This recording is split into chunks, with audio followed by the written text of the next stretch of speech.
오늘은 창세기 14장에 있는 말씀을 보도록 하겠습니다.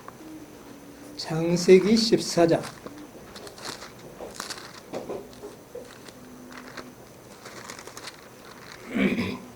14장 14절부터 있는 말씀을 제가 읽도록 하겠습니다.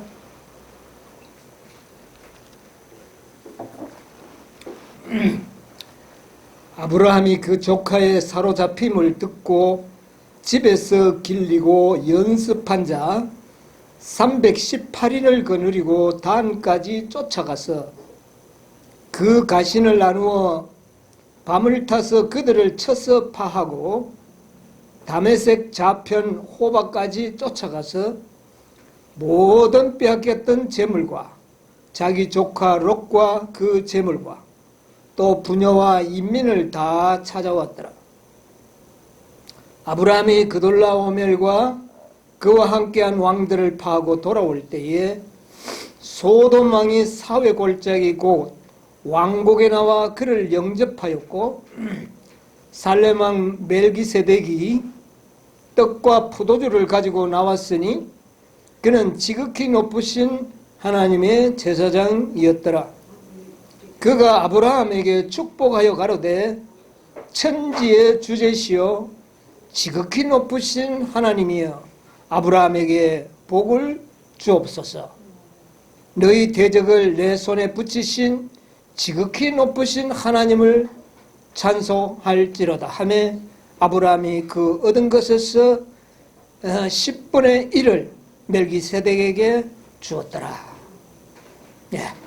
20절까지 봤습니다. 오늘 이곳에 나온 이 태초의 역사들, 오늘 이 역사 속에서 이 시대의 현대적인 현대 진리를 좀 깊이 생각하는 그런 시간을 갖도록 하겠습니다.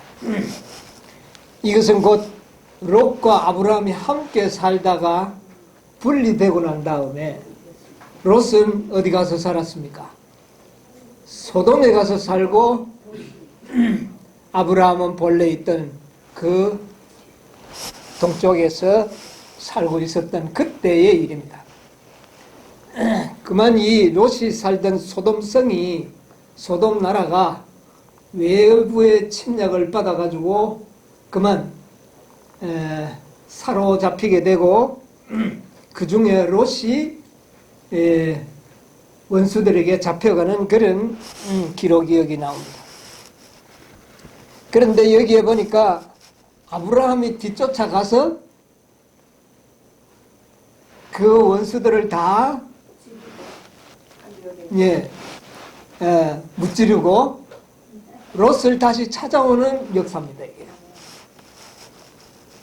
그런데 이 역사 속에는 몇 가지 우리가 유의해 볼 그런 사항들이 있는데요. 여기에 성경에 나오는 최초의 전쟁 이야기가 바로 이것이 첫 번째입니다. 아브라함이 전쟁을 했다. 여러분 좀 느낌이 어때요? 아브라함이 전쟁을 했다. 이거 정말 폼에 좀 안 맞는 폼이에요. 그렇죠? 네.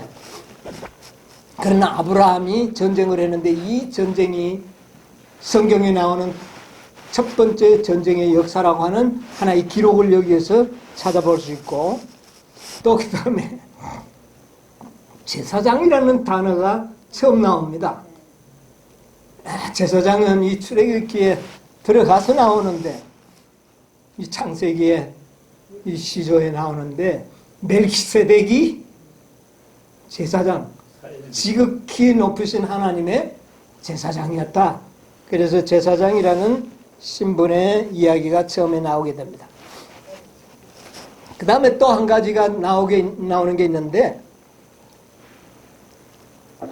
11금이라는 이야기가 여기에 처음 나옵니다. 11금. 아브라함이 그 전쟁에서 얻은 많은 수익금의 10분의 1을 멜기세덱에게 제사장에게 드리는 이야기가 나옵니다. 그리고 우리가 몇 안식일째 연구해오던 하나님의 또 다른 하나의 호칭이 여기에 또 소개되고 있습니다. 그 호칭이 뭐죠? 여기 보니까 지극히 높으신 하나님. 이것은 처음으로 소개되는 또 하나님의 하나의 호칭입니다. 이 호칭이 우리나라의 성경이나 다른 나라 번역되기로는 지극히 높으신 하나님이라고 번역이 됐습니다. 그리고 또 시편 같은 데 보면 지존자라는 명칭으로 번역이 된 말인데 이게 원어로는 엘 엘리온입니다. 엘 엘리온. 자, 하나님이라는 말은 엘입니다. 그 다음에 지극히 높으신 이 단어가 바로 엘리온입니다. 그런데 엘리온이라는 이 말은 문자 그대로 형용사로 쓰면은 그냥 높다는 뜻입니다. 그러나 이 말이 하나님이라는 엘이라는 앞에 붙어서 사용될 때는 명사로 사용이 되어가지고 하나님의 새로운 호칭이 됩니다. 그래서 엘리온이라는 이 호칭은 하나님께 사용되는 호칭이에요. 그래서 이 말을 우리 한국 성경에는 지극히 높으신 하나님, 그래서 원어로 그냥 이야기한다면 엘리온이라는 그런 말이 되게 되어 있습니다. 그래서 이 역사 속에서 한 서너 가지의 특별한 유의사항이 이렇게 나오는데 오늘은 좀 지극히 높으신 하나님, 엘리온이 되신 하나님이 멜기세덱의 반차를 쫓아 인간이 되신 역사를 오늘 좀 공부를 해보려고 해요. 이 엘리온, 지극히 높으신 분이 이 땅에 어떻게 오시는 겁니까? 지극히 높으신 분이 가장 낮고 천한 종의 형상을 가지고 이 땅에 오시는 하나님으로 소개되고 있다고 말입니다. 예, 이 지극히 높다는 것은 최상권을 이야기합니다. 최상부. 이거보다 더 높은 존재는 없다고 생각할 때 이것은 엘리온이라는 최상급의 높은 단어입니다. 그런데 그런 최상급의 하나님이 이 땅에 무엇으로 온다? 종의 형체를 가지고 이 땅에 오시는 하나님으로 나타나고 그가 바로 아론의 반차가 아닌 누구예요? 멜기세덱의 반차를 쫓는 제사장이 되셨다. 그런데 이 역사를 조금 우리가 연구를 해보면 제사장은 반드시 사람이어야 합니다. 그렇죠? 구석의 경륜에 보면 예수님의 두 가지 직분이 뚜렷이 구별이 되는데 하나는 대속, 두 번째는 대언자, 중보자로 구분이 됩니다. 대속에는 반드시 신성이 필요합니다. 그렇죠? 신성이 필요합니다. 그래서 예수님은 신성을 가진 또 인성으로 이 땅에 오시는데 그런데 그 인성은 정말 사람과 같은 인성, 종의 형체를 가지고 이 땅에 오시는 그래서 대속은 양으로 상징이 되었고 대언자는 제사장으로 소개된 겁니다. 이것이 성소대대의 두 큰 기둥이죠. 양과 제사장. 이것은 예수님의 직분을 구별하는 것인데 양은 신성으로서의 대속의 사명을 하는 존재이고 그 다음에 제사장은 인간이 되어서 우리들을 대언하시고 중보하시기 위하여 오시는 예수님의 또 하나의 신분을 이야기하는 것입니다. 자, 그래서 지극히 높으신 하나님이 지극히 낮은 뭐예요? 사람이 되는 이런 하나님으로 여기에 처음 소개되는데 이것이 아브라함의 전쟁을 통하여 소개되었다는 겁니다. 여러분, 이 아브라함의 전쟁은 매우 중요합니다. 지금 이 아브라함과 싸움을 했던 전쟁에 했던 왕들, 아브라함이 파했던 그 왕들이 어떤 왕인지 압니까? 여기 보니까 누구를 파하고 돌아왔다 그랬어요. 여기 보니까 그돌라, 오메, 이들이 누구냐 하면은 오늘날의 바벨론입니다. 그러니까 그때 당시에 이 나라들은 굉장히 강한 나라. 그 바벨론에 살고 있던 여기 1절에 보세요. 14개 절. 당시 시날 왕, 오늘날의 바벨론이거든요. 왕 아몰라벨과 엘라살 왕 아리옥과 엘람 왕 그돌라 오멜과 고임왕 디다리라. 이게 다 이 바벨론, 이 마케도니아에 살고 있던 강한 나라들이 연합군을 형성하여 이 가나안 땅을 쳐들어와서 가나안의 5 왕을 정복합니다. 그런데 그 정복할 때 누가 사로잡히느냐 하면 롯이 사로잡혀요. 그러면 사로잡혀간 이 롯의 그 승전한 왕들이 막강한 힘을 가진 나라들이죠. 그렇다고 해서 오늘날처럼 그렇게 제국을 이루는 나라는 아니었습니다. 그때는 도시 국가였습니다. 큰 도시를 형성하면 왕이 있어요. 그래서 그런 도시 국가 시대였기 때문에 오늘날처럼 대제국은 아니지만 도시 국가로서는 아주 막강한 힘을 가졌던 나라들입니다. 그 나라들 왕들을 쫓아가서 아브라함이 어떻게 합니까? 그 왕들을 죽이고 롯을, 포로들을 다시 다 데리고 옵니다. 그리고 난 다음에 아브라함이 겁이 날까요, 안 날까요? 옛날에는 한번 전쟁이 한번 붙었다 그러면 반드시 후손은 어떻게 합니까? 복수를 합니까, 안 합니까? 이게 인류의 역사예요. 그런데 이 강한 나라들을 누가 건드려 놨어요? 아브라함을 쳐들어온 것도 아닌데 아브라함이 가서 그 왕들을 죽였으니 그 후손들이 가만히 있겠습니까? 굉장히 아브라함이 불안해서 이 15장에 보면 아주 두려움 가운데 있을 때 하나님이 나타나서 아브라함아 네가 두려워하지 말라 그렇게 이제 위로하는 장면이 이제 15장에 나오는데 어쨌든 이 아브라함이 아주 강한 나라들과 전쟁을 해서 이기는 겁니다. 그때 당시에는 최고 강한 나라들이었어요. 그런데 몇 명을 데리고 갔어요? 318명. 여러분 한번 상상을 해보세요. 그들이 네 왕이 연합군이 왔다면은 여기 뭐 군대가 얼마인지는 모르지만 몇백 명은 아닐 거예요. 뭐 몇백 명까지는 제국이 아니었지만은 수만 명은 좋게 될 수 있는 그런 군대들이에요. 그런데 그 네 나라가 연합해서 올라왔는 그 군대들인데 그런데 몇 명 데리고 갔다고? 318명. 데리고 가서 그 모든 롯도 구하고 가족도 구하고 포로 잡혔던 사람들 다 구해오는 겁니다. 이게 최초의 전쟁이에요. 그런데 성경의 마지막 전쟁이 어디에 기록되어 있는지 아십니까? 마지막 전쟁. 요한계시록 19장에 보면 백마를 타고 오시는 그 아마겟돈 전쟁의 모습을 이야기하고 있죠. 그 아마겟돈을 전쟁을 주관하시는 분은 백마를 타신 누구요? 예수 그리스도를 상징하죠. 그래서 이 마지막 전쟁과 이 첫 번째 전쟁은 잘 대조해 볼 필요가 있는 전쟁입니다.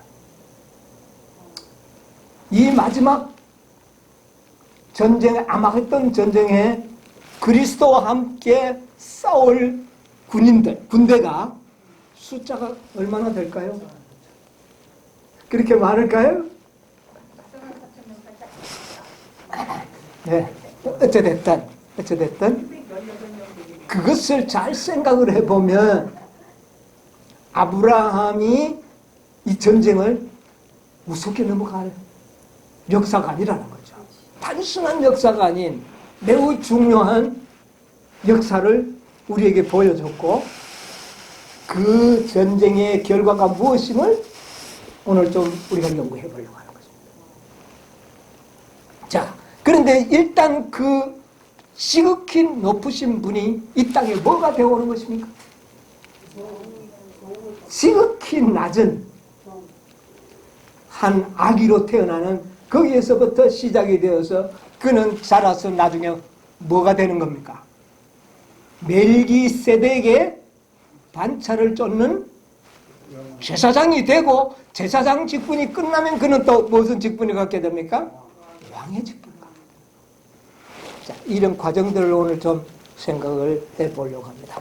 그래서 이 멜기세덱의 이야기가 창세기 14장에 나왔다가 성경의 다른 곳에 거의 안 나왔는데 어디에 나오느냐 하면은 히브리서에 이 이야기가 이제 쫙 전개가 됩니다. 자, 히브리서 5장을 한번 보도록 하겠습니다. 히브리서 5장 6절을 한번 볼까요? 또한 이와 같이 다른 데 말씀하시되 내가 영원히 멜기세덱의 반차를 쫓는 제사장이라 하셨으니. 예. 자, 여기에 누가 나오느냐? 영원한 멜기세덱 반차를 쫓은 제사장의 이야기가 나옵니다. 예. 그런데 이 멜기세덱이 누군지 사람들이 굉장히 지금 궁금해요 생각을 합니다. 네, 멜기세덱. 성령이라고 막 예, 어떤 뭐 성령이라고 그러고,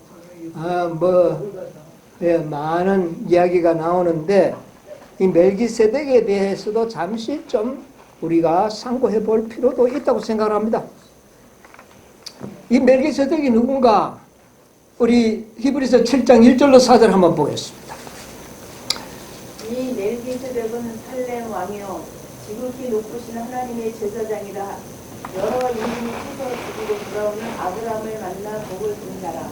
아브라함이 우리의 길게 나누었습니다. 그 이름을 번역한 즉 첫째 의의 왕이요 또 살렘 왕이니 곧 평강의 왕이요 아비도 없고 어미도 없고 족보도 없고 시작한 날도 없고 생명의 끝도 없어 하나님 아들과 방불하여 항상 제사장으로 있느니라. 예, 하나님의 아들과 방불 하니까 성령밖에 더 있느냐? 이제 이렇게 생각합니다. 왜? 족보도 없고 영원한 생명을 가진, 그런데 여기에 이 모든 나열하고 있는 의의 왕이요, 평강의 왕이요, 뭐 아비도 없고 이건 다 예수 그리스도를 상징하는 이야기들입니다. 왜냐하면 의의 왕이 누구니까요? 예수 그리스도를 상징하고 있죠. 그래서 이 멜기세덱에 대한 의견이 분분하게 있는데 이것은 우리도 한번 좀 한번 짚고 넘어가는 것이 좋겠다 생각을 합니다. 그래서 일단은 여기에 대해서 성경에 언급이 없어요. 뭐가 없기 때문에? 족보가 없다 그랬기 때문에 더 이상 알아볼 수가 없는 거예요. 족보가 없는데 어떻게 알아봅니까? 그렇죠? 예, 족보가 없고. 그러니까 이 성경적으로 우리는 알아볼 길이 없어요. 그런데 예언의 신에도 보면 멜기세덱의 신분을 결코 공개하지 않았습니다. 성경도 공개하지 않았고 멜기세덱도 예언의 신도 공개하지 않았어요. 그리고 모세도 공개하지 않았고 또 그 다음에 시편 기자도 언급하지 않았고 또 히브리서를 기록한 바울도 언급하지 않고 마지막 선지자 엘렌 G 화이트도 언급하지 않았다면 이것은 하나님이 의도적으로 그 신분을 감췄다는 것을 알게 됩니다. 그렇다면 우리도 의도적으로 하나님이 감추신 것을 억지로 우리가 끄집어내서 밝혀서 전할 필요는 없다고 말입니다. 그런데 우리 스스로가 알고는 있는 것이 좋을 것 같아요. 좀 알고는 있을 필요가 있다. 이렇게 생각을 합니다. 그런데 여기에 그 멜기세덱의 반차를 쫓은 이 멜기세덱을 가지고 족보가 없는 사람으로 이야기를 합니다. 여러분, 족보가 없다는 것은 예를 들면 성경에 족보 없이 불쑥 나타난 아주 중요한 인물들이 들어있죠. 여러분, 욥이 보세요. 욥이 무슨 족보가 있습니까? 없다가 아주 불쑥 성경에 나타났지만 그의 존재감은 성경에 어떻습니까? 엄청난 존재감을 가지고 있죠. 근데 딱 하나 고향은 나타냈습니다. 우스 땅에. 그리고 우스 땅에 가가 찾아보면 뭐 알 수는 있겠죠. 그러나 족보는 성경에 없습니다. 그래서 그런데 이 족보가 없다는 말이에요.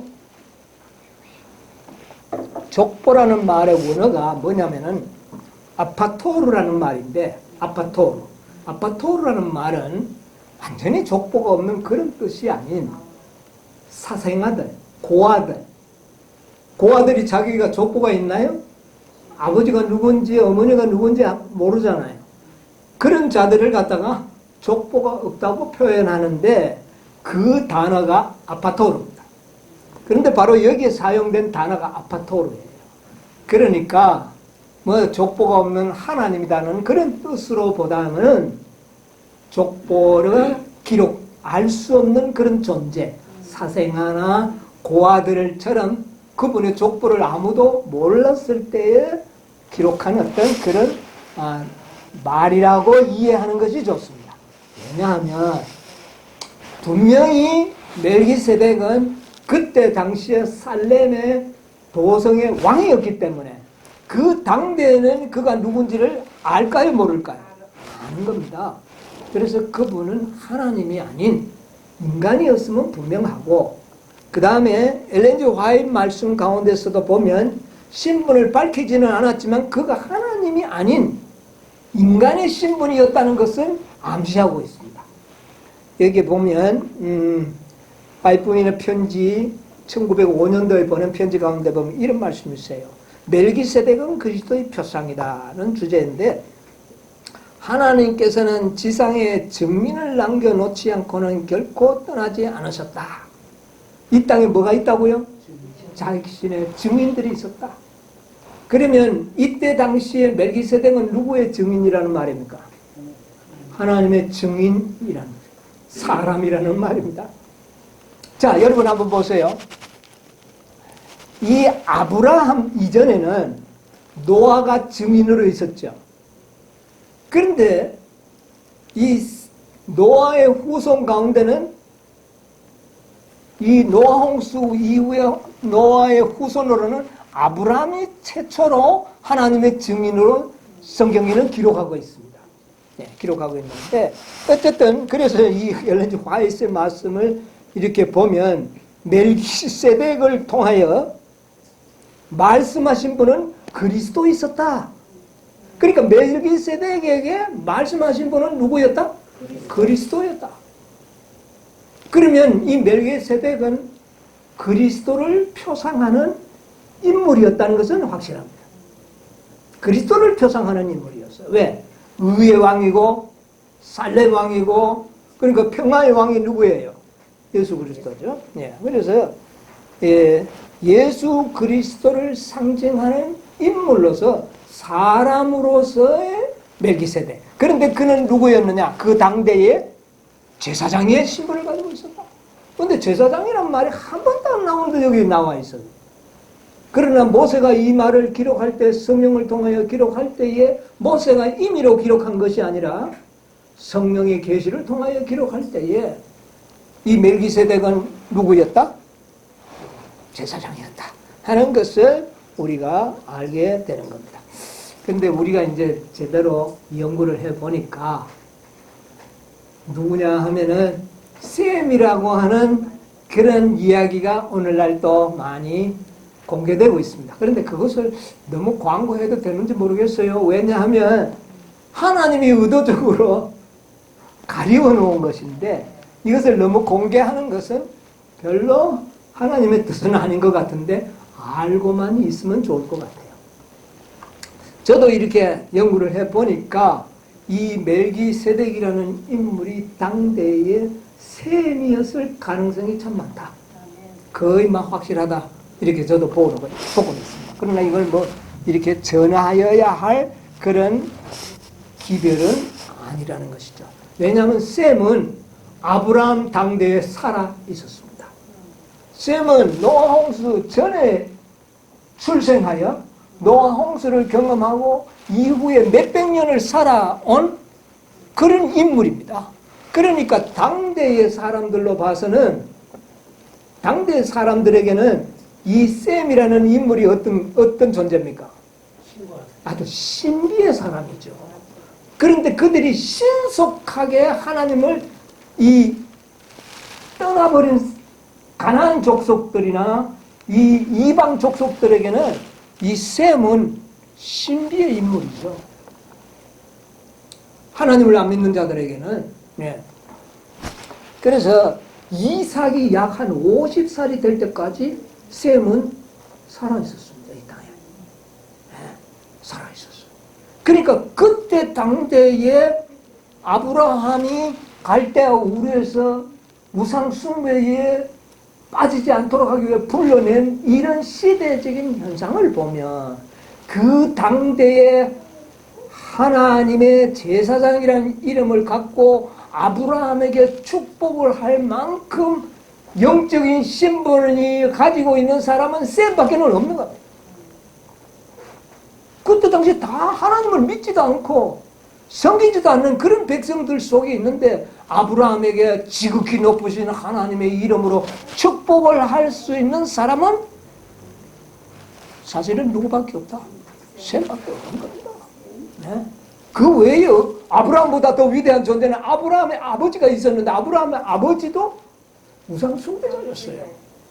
그러므로 아브라함에게 영적으로 하나님의 이름 지극히 높으신 엘리온의 이름으로 축복해 줄 수 있는 사람이라면 누구밖에 없어요? 셈밖에 없습니다. 셈은 노아의 아들입니다. 노아의 아들이거든요. 예. 그러니까 셈의 후손에서 아브라함이 태어났잖아요. 예? 그렇죠. 자, 이런 관계로 봤을 때에 거의 확실하고, 그 다음에 우리 성경절 여호수아서 10장 13절을 한번 보세요. 10장 13절, 또 다른 분은 사무엘하 1장 18절을 한번 찾아보세요. 재앙이 머물고 달이 그치기를 백성이 그 대적에게 원수를 갚도록 하였습니다. 나사렛 책에 기록되기를 태양이 중천에 머물러서 거의 동토록 끝이 내려가지 아니하였다 하지 아니하였다. 자, 이 전쟁의 역사를 여호수아가 한 전쟁의 역사를 어디에 기록해 놨느냐 하면은 성경에 기록하기 전에 야살의 책에 기록된 겁니다. 그런데 야살의 책에 보면 이 멜기세덱은 셈이라고 막바로 이야기를 하고 있습니다. 그러면 이 야살의 책은 성경은 아니지만 전쟁의 역사만을 아주 깊이 기록했던 책들이에요. 자, 그 다음에 사무엘하 1장 18절 보세요. 그가 또한 그들에게 명하시기를 유다 자손에게 활의 용도를 가르치라고 하더라. 보라, 그것이 야살의 책에 기록. 그것이 이 활의 전쟁의 역사를 어디에 기록했다고요? 야살의 책에 기록했다는 겁니다. 그런데 이 야살의 책에 이 멜기세덱은 셈이라고 기록을 해놨어요. 그렇다면 우리가 상황적으로나 또 이 책에 참고를 해봤을 때에 이 멜기세덱이 셈이라고 하는 사실은 거의 확실하지 않겠는가, 그렇게 봅니다. 그러나 이것이 하나님이 의도적으로 이 셈의 족보를 나타내지 않은 것은 하나님의 뜻이 있기 때문에 우리도 이것을 공개적으로 자꾸 나타낼 필요는 없으리라고 생각을 해서 저도 여러분만 알고 계셨으면 좋겠습니다. 자, 어쨌든 그래서 이 왜 멜기세덱을 여기 언급했느냐면은 멜기세덱이 성경 최초로 제사장의 이름을 가지고 있기 때문에 이 셈이 노아 홍수 이후에는 노아가 죽고 난 다음에는 장자였던 이 셈이 제사장 직분을 어떻게 해요? 이어받은 겁니다. 그렇기 때문에 그가 살아있었기 때문에 모세도 성령의 계시를 통하여 기록할 때에 이 멜기세덱을 무엇이라? 지극히 높으신 하나님의 제사장이라고 그렇게 생각한 거예요. 그러니까 셈이 제사장이었을 거고 그 셈을 멜기세덱으로 여기에 나타낸 거예요.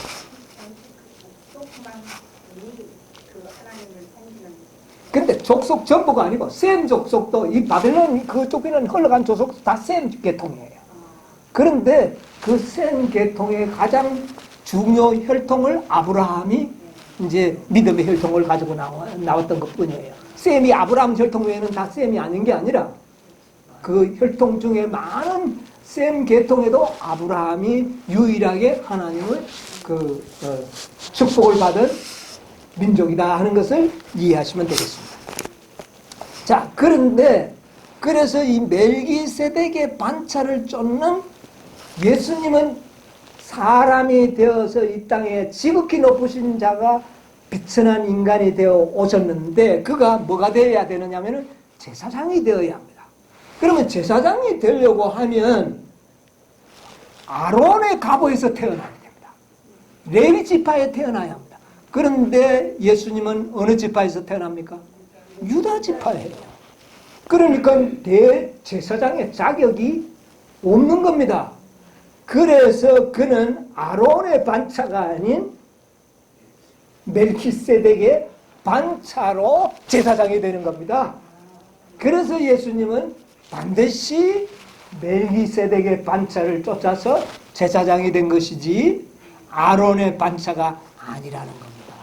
만약에 멜키세덱이 제사장에 언급이 없었다면 예수님이 제사장 직분을 가졌을 때 성경적으로 전혀 맞지 않는 겁니다.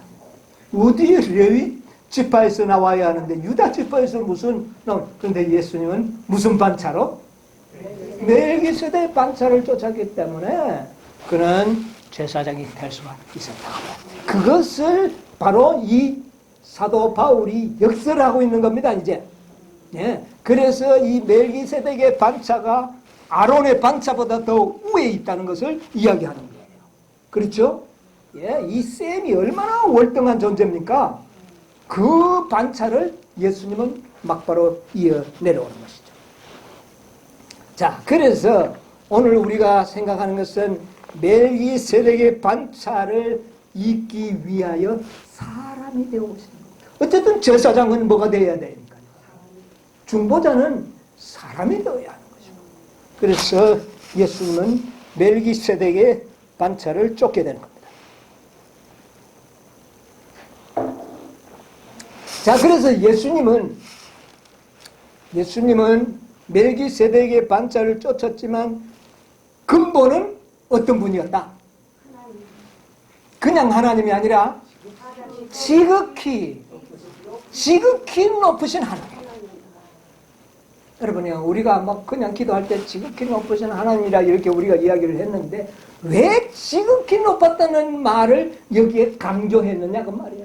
하나님의 이름으로 엘리온으로 나타내느냐 말이에요. 그분이 바로 뭐가 됐다는 말입니까? 인간이 되었다는 것이죠.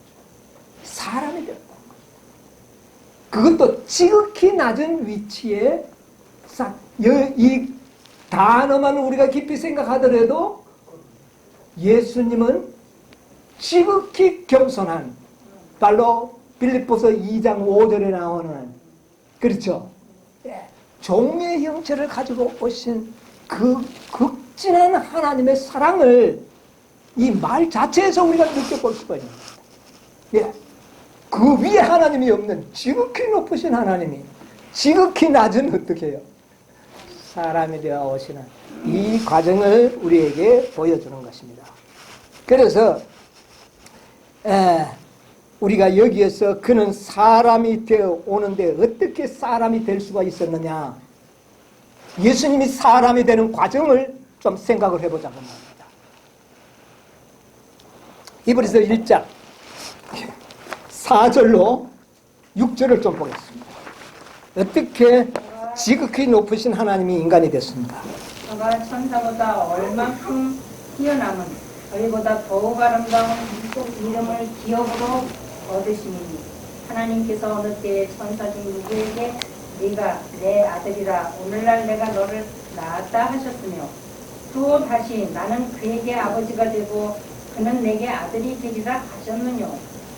또 맏아들을 이끌어 세상에 다시 들어오게 하실 때에 하나님의 모든 천사가 저에게 경배할지어다 말씀하시며. 예, 됐습니다. 그 다음에 자, 그 다음에 1장 2절 3절을 한번 보세요. 1절로 2절로 3절. 예. 1장 2절 3절. 이 모든 날 마지막에 아들로 우리에게 말씀하셨으니 이 아들을 만민의 후사로 세우시고 또 저로 말미암아 모든 세계를 지으셨느니라. 이는 하나님의 영광의 광채시요 그 본체의 형상이시라.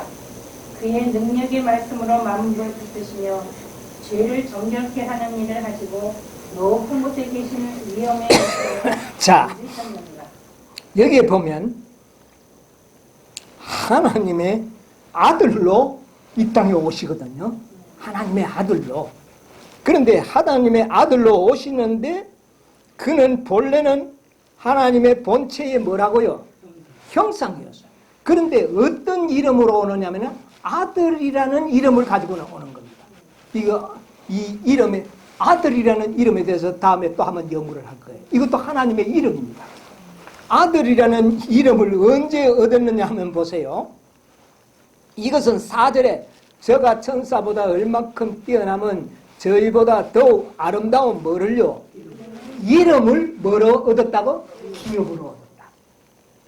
여러분, 이것은 하나님의 아들이라는 이름은 기업으로 받은 이름이지 본래 하나님의 아들이라 이렇게 생각하면 안 돼. 이것은 구속 사업을 위하여 지극히 높으신 하나님이에요. 예수님이 그 위에 더 높은 분이 없다는 이야기입니다. 그렇죠? 본래는 이 창세기에 나오는 엘리온은 지극히 높으신 하나님인데 이 하나님보다 높으신 분은 없는데 그 하나님이 사람이 되어 오는 거예요.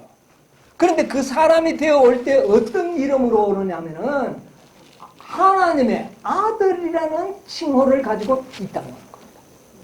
이것은 무엇으로 얻은 것이냐면은 기업으로 얻으심이라. 기업으로 얻었다는 것은 사업상 아들이라는 이름을 가지고 오는 거예요.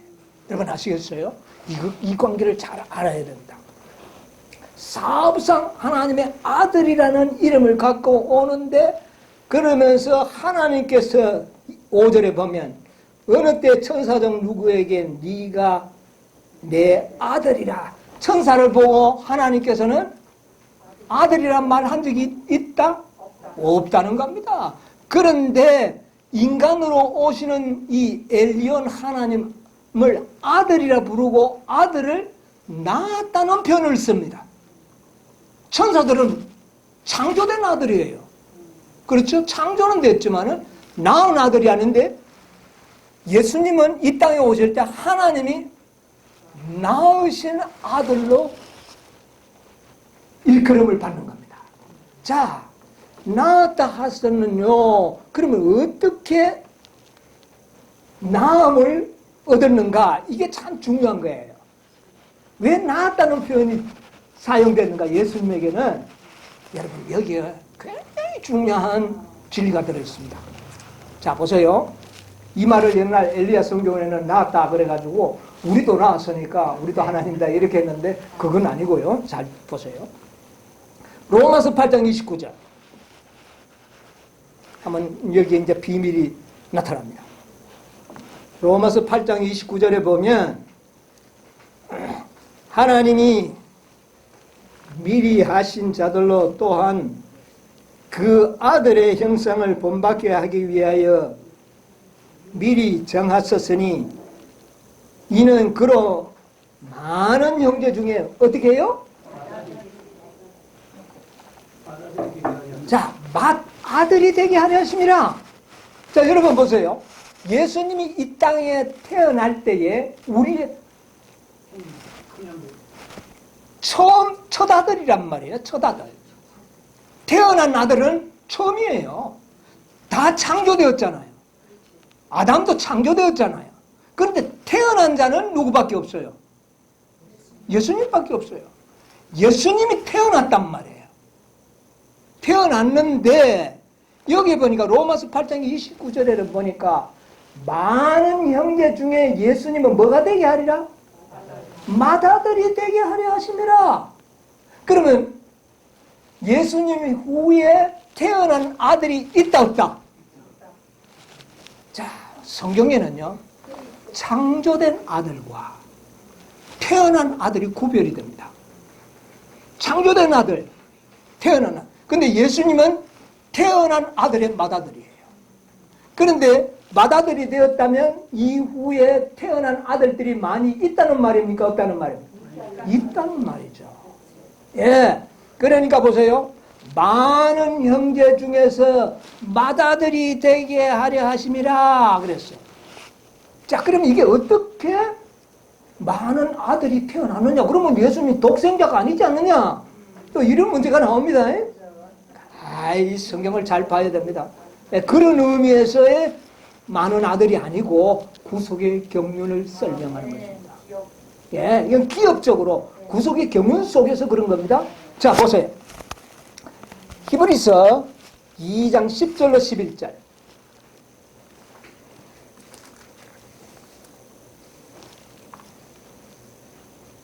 만물이 나고 만물이 나고 만물이 말미암은 자유에는 많은 아들을 이끌어 여기 보니까 무슨 아들? 많은 아들을 이끌어 영광에 들어가게 하시는 일에 저희 구원의 줄을 고난으로 말미암아 온전케 하시는 먼저 맏아들이 먼저 뭐가 돼야 된다? 맏아들이 먼저 완전하게 돼야 된다. 그래야 동생들이 따라한다. 그래서 고난의 줄을 온전케 하셨다는 겁니다. 누가? 그 동생들이 따라하도록 하기 위해서. 자, 그 다음에 11절. 거룩하게 하시는 자와 거룩하게 함을 입은 자들이 다 하나의 어디에서 났다고요? 하나에서 났다.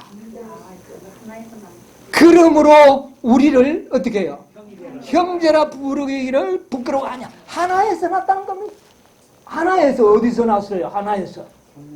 자, 보세요. 누가복음 1장 31절.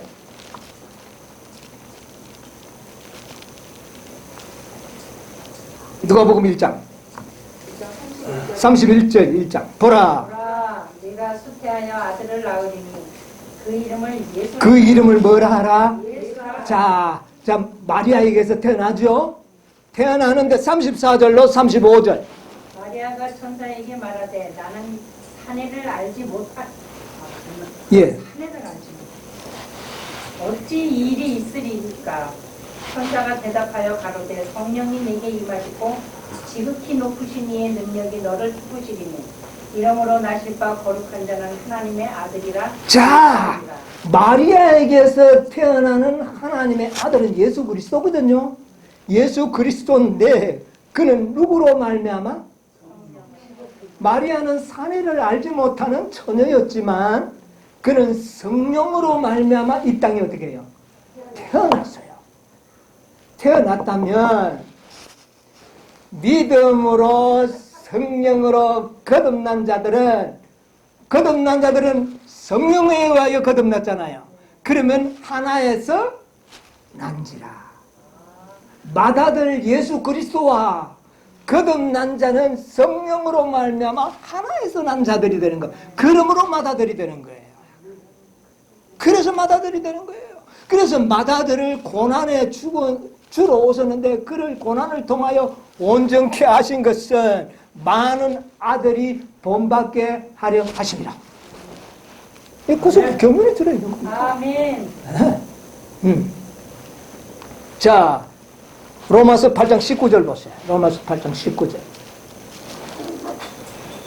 피조물이 고대하는 바는 하나님의 아들들이 나타나는 것입니다. 자, 여기 보니까 모든 피조물이 고대하는 바는 누가 나타나는 것이라고요? 하나님의 아들. 하나님의 아들들이 나타나는 것이에요. 이거 태어나는 거예요. 창조가 아니란 말입니다. 그러니까 예수님이 맏아들이니까 태어나는 아들은 다 뭡니까? 예수님의 동생들이요, 형제들입니다. 하나에서 났다는. 여러분, 우리는 창조에 의하여 존재하게 되었지만 태어남으로 하나님의 아들이 된 것입니다. 예, 태어남으로 우리는 하나님의 아들이 된 것이에요. 자, 그래서 하나님의 아들들, 모든 피조물들이 죽는, 허무한데 죽는 것을 다 탄식하고 있다 그랬잖아요. 8장에 보면. 모든 피조물이 탄식하고 있어요. 왜? 죽음 때문에. 그런데 누가 나타나기를? 하나님의 아들이 아니고 아들들이에요. 그렇죠? 그러니까 이것은 예수님을 이야기하는 것이 아니라 예수님의 동생들이 나타나기를 기다린다는 거예요. 그들이 하나님이 나타나는데 누구도 이 아들이 나타나기를 기다리느냐 하면 8장 23절 보세요. 이뿐 아니라 또한 우리 곧 성령의 처음 입은 열매를 받은 우리까지도 속으로 탄식하여 양자될 것 곧 우리 몸의 구속을 기다립니다. 자, 여기 보니까 이뿐 아니라 성령의 처음 익은 열매들은 오순절의 성령으로 말미암아 완전한 거듭남을 경험한 자들이 첫 열매들 아닙니까? 이들까지도 누가 나타나기를? 하나님의 아들들이 나타나기를. 왜 기다리냐면 그들은 이른비 성령의 충만을 받고 온전함을 경험했지만 지금 다 어디에 들어있어요? 무덤 속에 잠자고 있는 거예요. 그런데 누가 나타나야지만, 아들들이 나타나야지만 이들이 그 구원의 생명을 얻고 부활하는 거예요. 그러니까 모든 피조물들이 누가 나타나기를 기다린다고요? 하나님의 아들들이 나타나기를 기다린다. 자, 그러면 이 하나님의 아들들은 어떤 자들인가 한번 보세요. 8장 29절로 30절. 로마서 8장 29절로 30절. 하나님이 미리 아신 자들로 또한 그 아들의 형상을 본받게 하기 여기에 나오는 아들은 예수님입니다. 예. 미리 정하셨으니 이는 그로 많은 형제 중에서 맏아들이 되게 하시고 자, 예수님은 맏아들이 되게 하셨습니다. 그 다음에요. 또 미리 정하신 그들을 또한 자, 그 동생들을 어떻게 해요?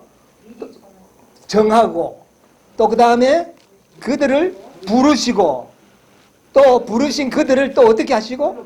의롭다 하시고, 그 다음에요? 의롭다 하신 그들을 또한 영화롭게 한 자들이 하나님의 아들들이에요. 여기에 나타나는 하나님의 아들들이 영화롭게 된 자들입니다. 영화롭게 된 아들들이 나타나기를 기다리는 거예요. 맏아들이 모든 일을 이루었는데 이 맏아들은 혼자서 하지 않고 이 동생들과 구속사업을 마치기를 원합니다. 그래서 그 아들을 성경에는 아들들로 이야기하는데 그 아들들은 영화롭게 된 자들이다. 그들을 미리 정해놨다. 이미 하나님은 아시죠. 우리는 모르지만. 자, 그래서 오늘날 내가 나를 낳았다 할 때 예수님이 인간으로 올 때는 마리아에게 태어날 때 그게 오늘날입니다. 아시겠어요? 예수님이 하나님의 아들이 된 것은 마리아에게 태어나는 그 순간 하나님의 아들이라는 칭호를 얻게 된 것입니다. 아들이 된 겁니다. 그것이 오늘날. 오늘날은 시제잖아요. 시기를 말하잖아요. 영원전부터 아들이었다면 오늘날이란 말이 전혀 합당하지가 않죠. 그러므로 예수님은 영원전부터 아들이 아니라 그는 지극히 높으신 하나님이었는데 우리 인간들을 구원하기 위하여 멜기세덱의 반차를 쫓는 제사장이 되어서 자기 동생들을 도와주기 위하여 오시는 그 마리아에게 태어나는 그 날이 바로 오늘날이었어요. 여러분, 이제 이 신의 삼위 하나님의 그 모든 것들을 선명하게 우리가 이제 이해할 수 있지 않습니까? 네, 그래서 이제 영화롭게 하였느니라. 자, 그런데 이 하나님의 아들들이 나타나는 것이 구속의 경륜의 아주 중요한 이 시점이에요. 그렇게 되면 어떻게 되는지 아세요? 자, 보세요. 자, 최초의 전쟁의 아브라함은 그 믿음에 의해 조상 아닙니까? 조상이 말이요. 300명의 군대를 끌고 가가지고 왕들을 쳐 죽이고 죄를 아주 진멸하는 그런 존재로 나타납니다. 근데 마지막 전쟁 한번 보자고요. 마지막 전쟁. 요한계시록 19장 11절로 14절을 우리 한번 천천히 읽어보겠습니다. 또 내가 하늘이 열린 것을 보니 보라 백마와 탄 자가 있으니 그 이름은 충신과 정실이라. 그가 공의로 심판하며 싸우더라. 예, 이 신분을 보니까 사람이 아니죠. 이분은 분명히 하나님의 아들 예수 그리스도 신분을 가진 그분입니다. 자, 그 다음에 그 눈이 불꽃 같고 그 머리에 많은 면류관이 있고 또 이름 쓴 것이 하나가 있으니 자기밖에 아는 자가 없고 또 그가 핏불이 옷을 입고 있는데 그 이름은 하나님의 말씀이라 칭하더라. 예, 예수 그리스도의 이심이 확실하죠? 예. 하늘에 있는 군대들이 희고 깨끗한 세마포를 입고 백마를 타고 그를 따라. 자, 그런데 백마를 탄 자는 분명히 맏아들 예수님이 맞는데, 그런데 하늘에 있는 군대들이 그를 따라와가지고 이 세상의 악을 정복하는 것으로 나타나고 있다고 말입니다. 그런데 이 하늘 군대는 누굴까요? 하늘에 있는 군대라고 그랬어요. 하늘에 있는 군대. 이거 누구를 의미하는가? 세마포를 입었다는 거 보니까 세마포는 믿음으로 의롭게 함을 받은 사람들이 입는 옷이잖아요. 사람들이 있는 것을 암시하고 있는 겁니다. 자, 그러면 근데 왜 하늘에 있는 군대들이라 그렇게 표현을 했느냐? 자, 보세요. 우리 출애굽기 12장 41절. 출애굽기 12장 41절.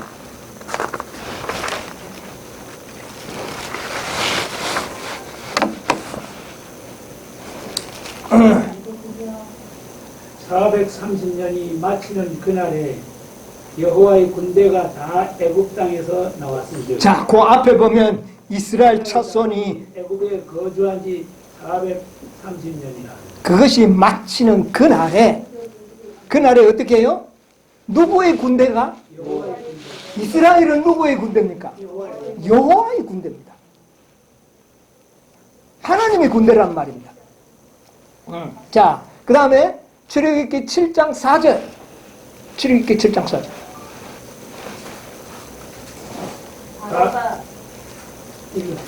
예. 바로가 너희를 듣지 아니할 터인즉 내가 내 손을 애굽에 더하여 여러 큰 재앙을 내리고 내 군대 내 백성 이스라엘 자손을 그 땅에서 인도하여 낼지라. 자, 내 군대.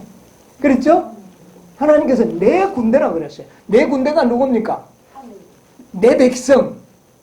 누구예요? 이스라엘. 여러분, 이스라엘 뜻이 뭡니까? 죄에서 승리한 자들이 여호와의 군대입니다. 예.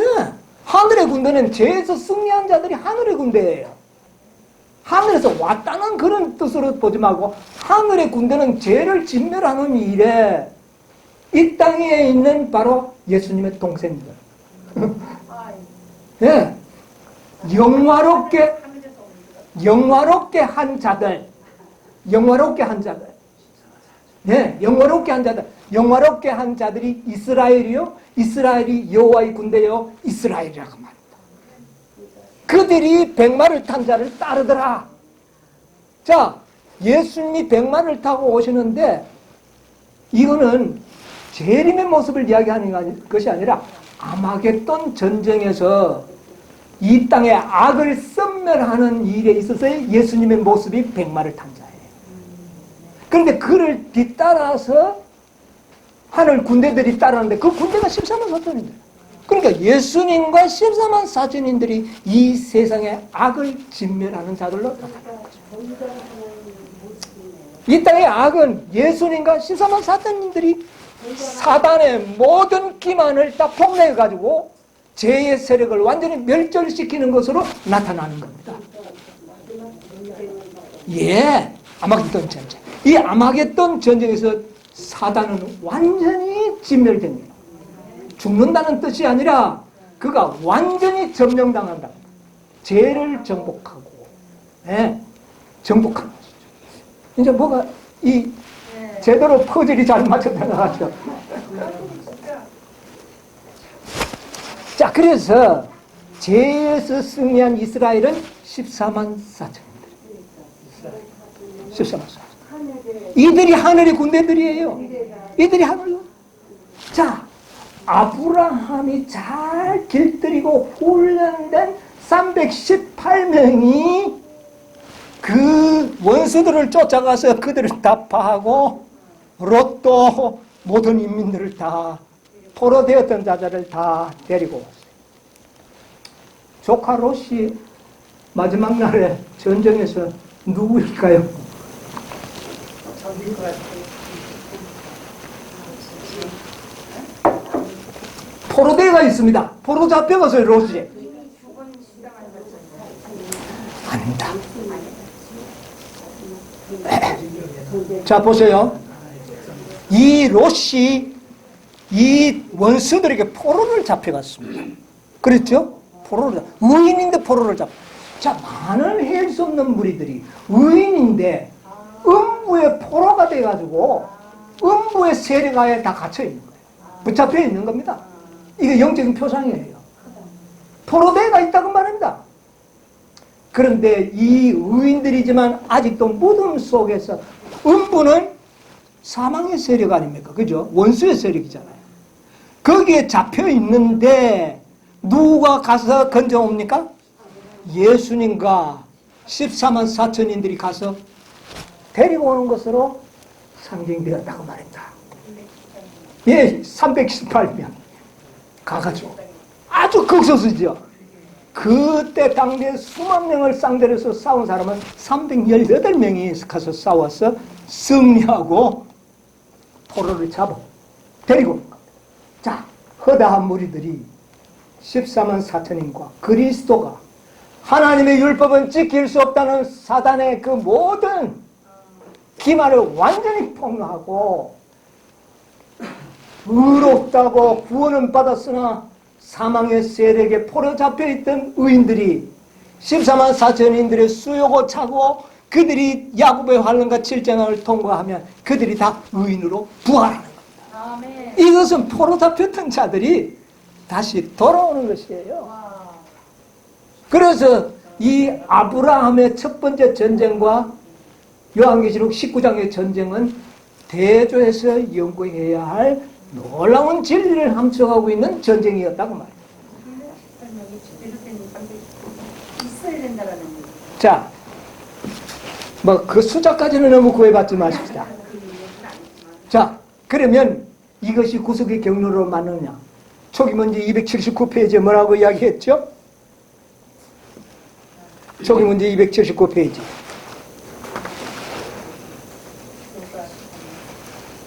한번 읽어볼까요? 요거 한번 읽어봅시다. 이거는 나는 천사들이 하늘에서 왔다 갔다 하는 것을 보았다. 한 천사가 잉크통을 가지고 지구에서 돌아와 예수님께 자기의 일이 끝났음을 보고하고 성도들의 뭐가요? 수요가 차서 인치는 쌉이 맞췄음을 보고했다. 그러자 나는 십계명이 들어있는 법궤 앞에서 봉사하시던 예수께서 향로를 내던지신 것입니다. 자, 지금까지 멜기세덱의 반차를 쫓아졌어. 우리를 위하여 중보하시고 구속 사업을 하시던 그분이 수요가 찰 때 어떻게 합니까? 중보 사업을 끝내고 이제는 포로를 데리러 오시는 것으로 이야기하는 것. 상징적인 포로를 데리러 오는. 그때 함께하는 군대가 누굽니까? 14만 4천이 14만 4천. 구속의 경륜의 전쟁을 이렇게 아브라함의 전쟁에서 지극히 높으신 하나님의 역할이 어떻게 해서 우리를 구원하시는지. 예수 그리스도는 우리의 뭐라고요? 형입니다. 그래서 예언의 신에 보면 이런 말씀했어요. 교증은 6권에 보면 416페이지. 젊은이들이여 주님을 알기 위하여 계속 따르라. 그대들의 맏형님과 이야기들을 하라. 예수 그리스도는 우리의 뭐라고요? 맏형님. 모든 허단 무리의 맏형님이 될 수도 있지만 특별히 영화롭게 된 하나님의 아들들에게 적용하는 것이 구속의 경륜에 합당하다고 말이에요. 이들이 수요가 차면 포로들을 어떻게 해요?